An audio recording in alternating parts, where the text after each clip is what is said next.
Dad's on first cut silage. I think this is too much for me. Maybe someone with a brain can work this out. It's only been, what, 12 months? I mean, that's quite quick for a farmer. Look at this beautiful weather. This is incredible. We've not had weather like this for ages. That said, I'm annoyed. I'm annoyed because we've had a cracking calving so far, but this last week we've lost 2 calves and it has really got my back up. First calf was DOA, so there's not a lot we could do about that. It was a Charolais out of a blue cow. It was big, it was like 50 kilos, it was way too big, way too big. Don't really know what happened, but it was dead on arrival, so there's not a lot we could really have done about that. The other one though, that one did irritate me because that was a calf that was 4 days old, it was in the shed, I wanted to get it out to grass. We've had some horrible weather despite the fact that it looks lovely out there right now. We didn't get it out and it either got kicked or it got stood on. We don't know which, but the trauma of that killed it and I'm fuming about it. I'm so angry because if the weather had been decent, that thing would have been outside and it would have been fine. Oh, it's really, really irritated me. I know people always say, like, if you have livestock, you have dead stock, whatever else, but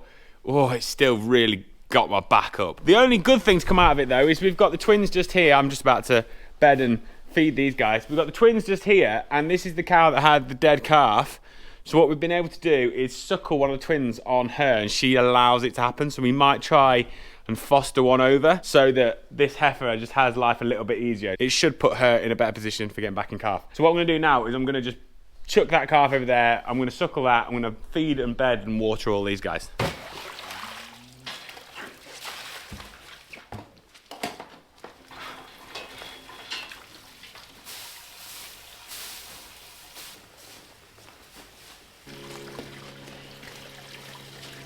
Now plan is to get her trapped in there and then we'll bring out one of them calves and suckle it over. Come on, girl. Come on.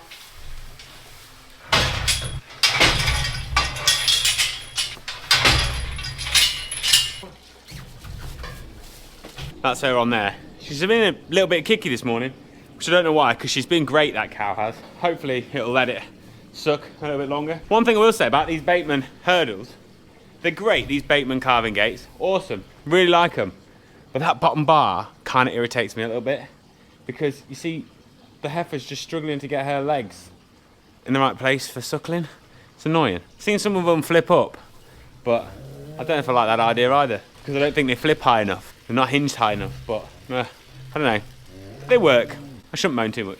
We have created this little pen as well here with the hurdle to keep that heifer in, just so that in case that cow does decide it doesn't like this heifer, it doesn't beat it to death. So we can protect her in there. But she climbs through the hurdles and goes back to her mum. So I'm just gonna put this in and hopefully that'll stop the problem. In you go. Come on, girl.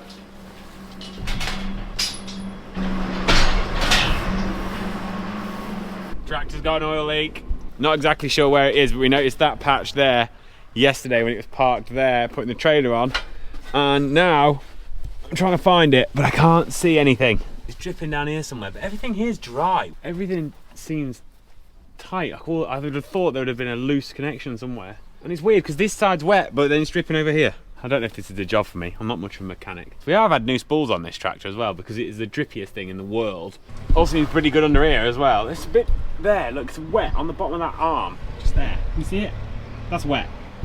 I don't know though. Other than that, it seems all right, but I don't know where that's coming from. Turned the tractor on and got everything pumping. Still can't see any dripping, but it's there. I think this is too much for me. Maybe someone with a brain can work this out. In anticipation of some nice weather, we're gonna have a calf sorting session. We're gonna take all the calves out of the bottom yard and the middle yard, put them together in the bottom yard, and then put all the cows together because we've turfed a load out of the bottom yard. There's not many cows left in there that haven't calved, so we can concentrate on having the cows in one yard down here and then the new stabilizers at the top, and then we'll have all the calves ready for when we have a couple more dry days to get them out. We're not sure when we're going to actually get them out because we're running out of dry enough places to graze, so we can't turf too many out. We're just praying for some dry weather. Dad's just gone round because there's a few calves in here and hopefully we can catch them in the gangway and run them up. So I've got it down, Rob.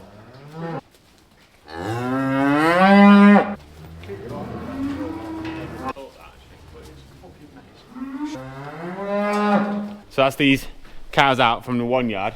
We've got to separate the calves off, dehorn, tag the second tag, weigh them, then we can put them in the parlour, get the other lot out, do the same, and then put them together. If you're wondering how we do it, we always stick one tag in. You see that calf's got one tag? They've all got one tag, and then we can make sure we know who belongs to who. So stick a tag in as soon as they're born, register the calf to the mother. We'll then have a record of who belongs to which cow, and then if anything's not sucking, if anything looks ill, if we need to pull a cow out from a calf, whatever, we can do it. We know what's what. But then when we get to this stage and we actually want to sort them out or turn them out, that's when we come second tag, dehorn, castrate, whatever we want to do, we can do it then.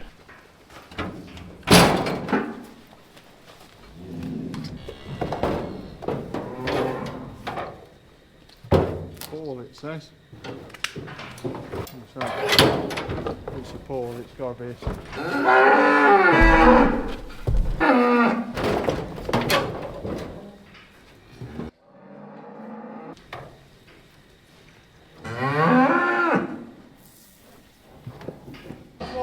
Down. 39 and a half.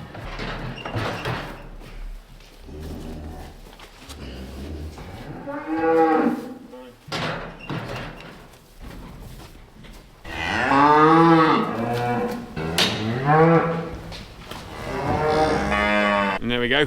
All these calves are all separated out, put in their own yard now.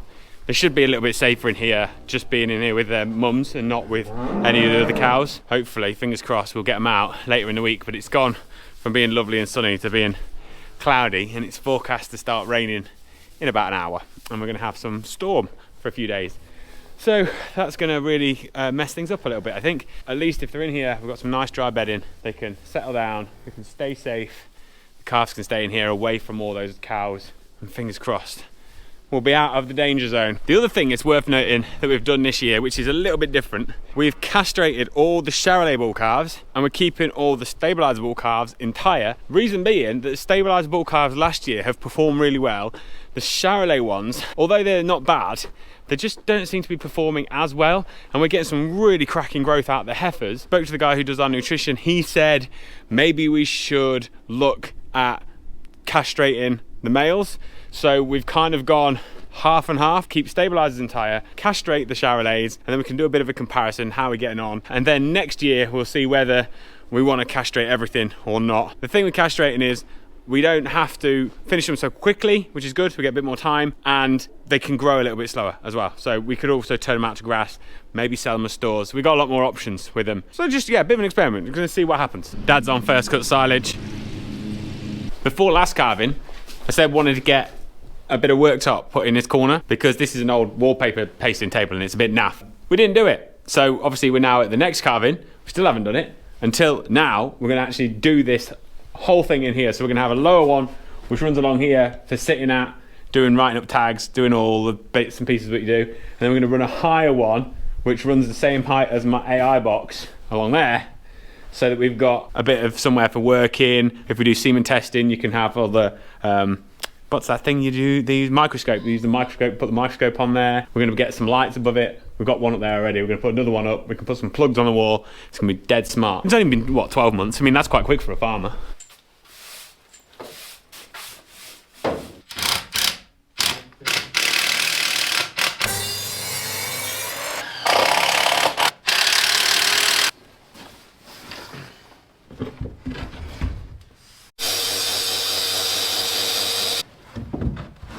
Look at that. Oh, no.